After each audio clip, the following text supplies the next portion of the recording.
I think the passion and the drive to make the families happy is a lot more in family-owned businesses because it's a lot harder for us to get our names out there.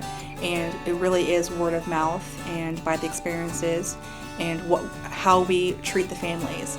That's how we fuel our business. We don't have the corporation, a big, huge corporation on top of us to help with advertising and help get the name out. You really have to advertise, and you really have to show the community what we're about by our performance and what we have to offer to the families.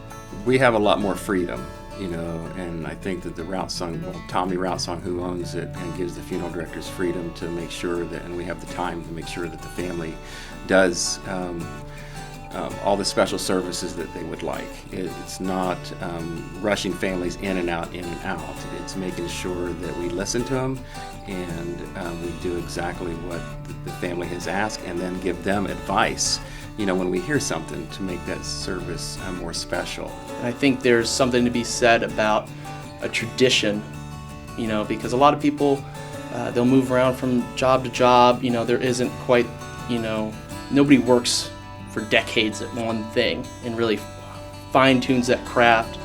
But from what I see with my grandpa and my dad, they've been doing this for 50, my grandpa 50, 60 years he worked here, and my dad, 40, 50 years-ish. So just how proficient you get at helping people, I think it really speaks to that too. Losing a loved one going through this is a highly emotionally packed event.